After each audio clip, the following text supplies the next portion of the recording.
Sign, Aries, Leo, and Sagittarius. Kumusta po kayo guys? Okay, so fire sign, maraming salamat po sa walang sawang pagsubaybay sa ating mga reading. And kung kayo ay bago pa lang sa ating channel, mag-subscribe na po kayo guys. And i-click mo na rin yung ating notification bell para lagi kang updated sa ating mga bagong upload. So tignan natin fire sign, ano bang inyong gabay?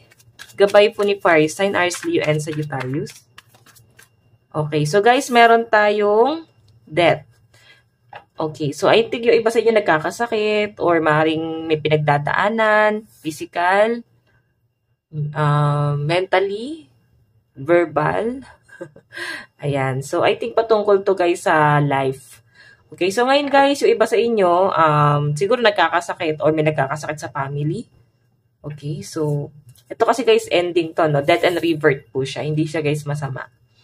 Okay, so parang sinasabi lang dito, maaaring pansamantalang nawala ka, parang pansamantala kang napagod, then babangon din, ganon. So parang nawala ka sa right path mo sa pinapakita sa akin dito, fire sign. Pero sa ngayon guys, ayan, straightforward ka na din daw ulit mag-isip dito. So tignan pa natin. Fire sign, Aries, Leo, and Sagittarius. Ano po ang kanilang gabay? Spirit guide.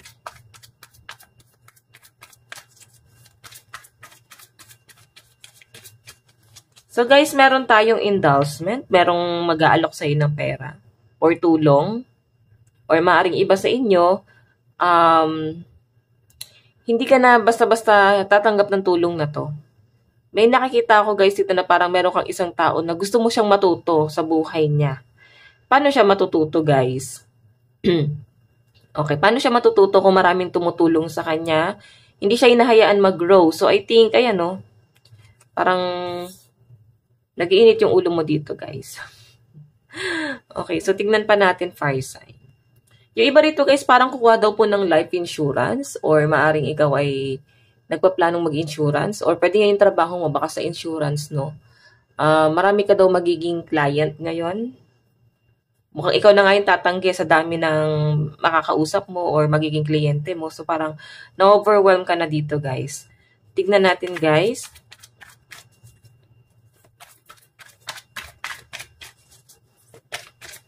Fire sign, Aries, Leo, and Sag.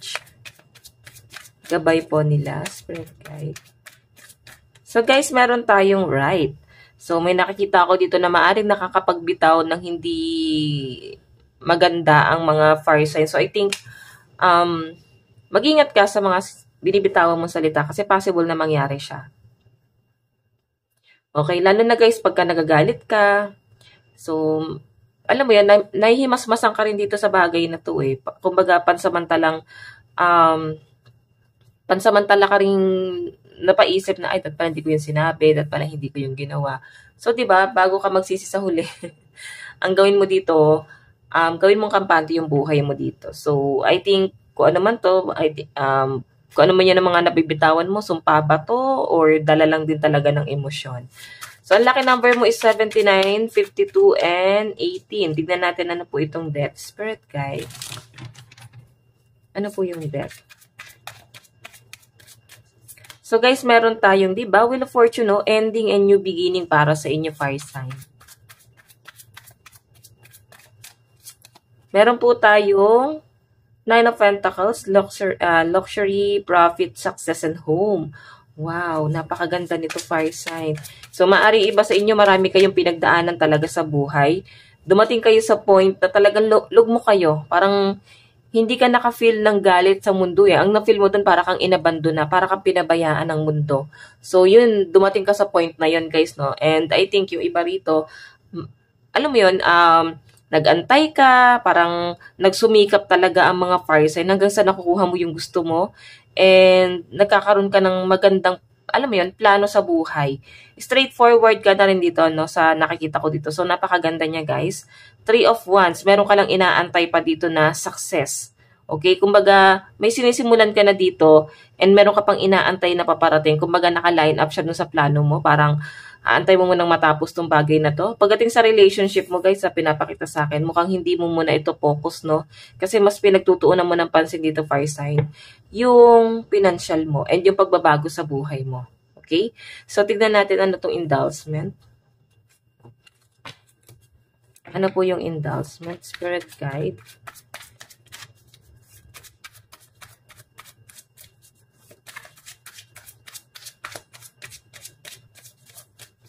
So, guys, meron tayong the star. Wow. Maganda to, guys, the star. Okay, Queen of Wands. Parang expansion siya, guys. So, I think nagkakaroon ng awakening sa'yo, no? Yung awakening na to, nape-pressure ka. Kumbaga, wala kang choice kung titanggapin yung opportunity na to. Na-overwhelm ka rin dito sa bagay na to. Pero alam mo, nakakita ko na magiging go with the flow ka. And darating ang araw na parang aanuhin mo na lang siya. Tatanggapin mo na lang sa sarili mo. May nakikita rin ako mga bagong plano na naiisip ang mga fire signs. So, I think masaya ka dito sa bagay na to. Okay? May nakikita rin ako parang mga vlogger dito na nanonood sa atin. Kumbaga kilala kayo sa social media, guys. So, ayan. Titignan natin, guys, no? Maganda naman yung nakikita ko kahit na parang pagod na pagod ka rito. Gusto mo kasi lahat ng bagay na meron ka, pinaghihirapan mo talaga. Ayan. Kasi the star eh. Dalawang cups yung hawak mo. Binubuhos mo siya dun. Kumbaga talagang napaka-responsible mo dito sa bagay na to. Kahit pagod ka. Yung iba sa inyo guys, di mo na nga iniinday yung pagod mo rito. So, tingnan natin ano po itong right. Ceremony, mystery, and magic.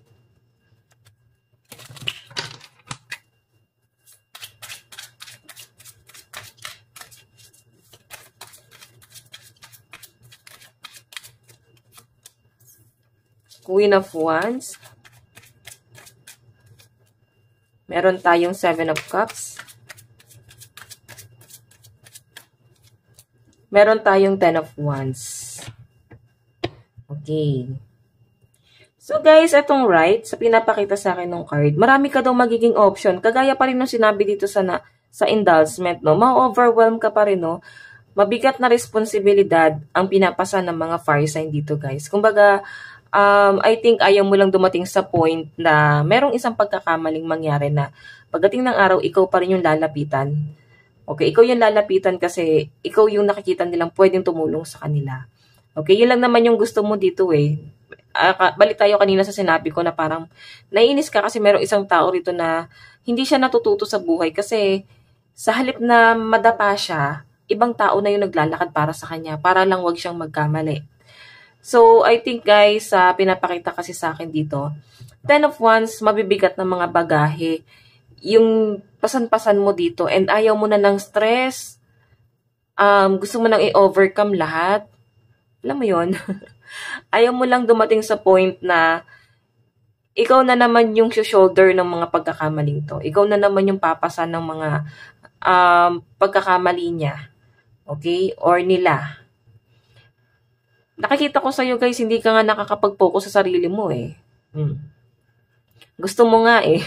Pero ngayon guys, parang meron ako nakita rito na parang dati inuna mo yung ibang tao or ngayon inuuna mo yung ibang tao. Pero darating ang araw na meron kang isang bagay rito na mabibili mo para sa sarili mo at masabi mong talagang minamahal or binavalue mo talaga yung sarili mo. Okay? Dahil tapos ka na dun sa chapter na parang sila yung inuna mo bago sarili mo. So, tignan natin pagdating sa love life mo. Fire sign, Aries, Leo, and Sagittarius. Pagdating po sa love life ni Fire sign, Aries, Leo, and Sag. Meron po tayong Knight of Wands. Oops. Meron po tayong King of Cups. And meron tayong The Lovers sa love life ni Fire sign.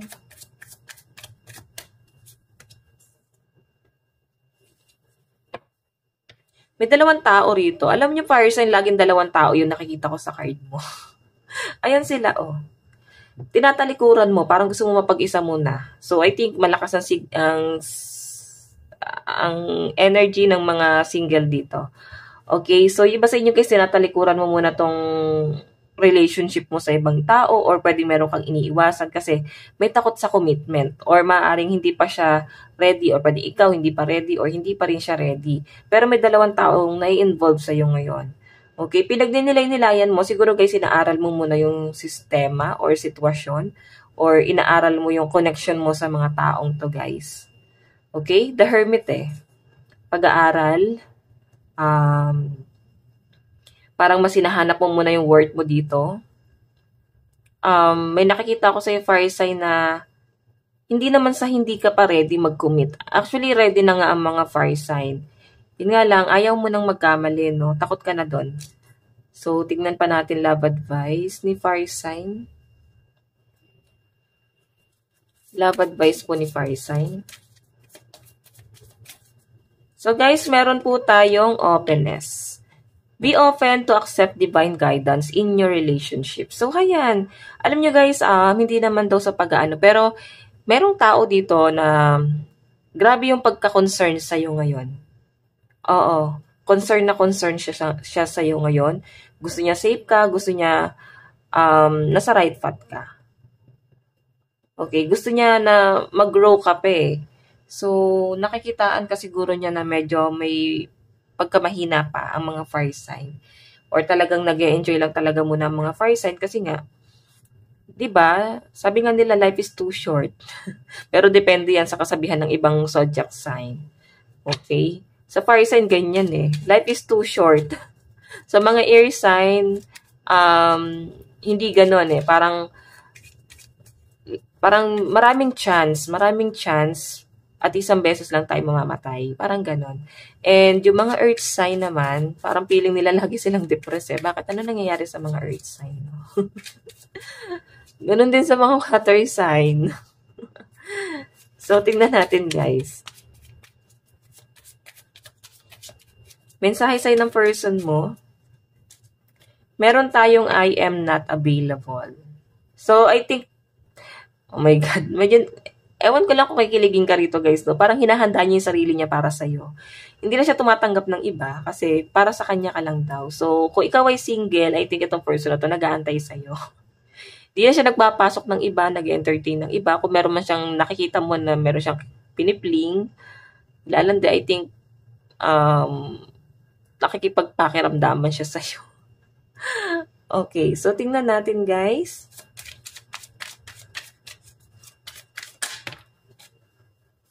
Mensahe ng person mo, I couldn't let you get close to me. So, nahirapan siyang mapalapit ka ulit sa kanya. Siguro guys, may pag-iwas kang ginagawa dito. Nahihiya siyang mag-reach out sa'yo. I don't react when people mention you. So, minsan tinatanong siya ng mga tao sa paligid niya, ng mga nakakilala rin sa'yo about sa connection yung dalawa. I think, hindi na siya nagsasalita. Wala siyang gustong sabihin. Okay, I hide behind material things. So, nagpapaka-busy to guys eh. Makita mo na nalilibang siya sa, ano ba yung libangan niya? Pwedeng, kung ano man yung libangan niya guys, nakikitaan mo siya na parang wala siyang interest sa'yo kasi nga nalilibang siya sa ibang bagay. Ayan. So, tignan natin. Advice. Fire sign, Aries, Leo, and Sag. Meron po tayong balanced life. Love, seek your own, love, seek your well-being. So, di ba? Parang kailangan maging balance lang. Nandun yung love. And ginagamit mo rin syempre yung utak mo. Parang may nakikita ako may mga kumakain dito. Ayan, habang nanonood sa atin, no? So, fire sign, ito lang po ang inyong reading hanggang sa muli. God bless and love you all. Thank you.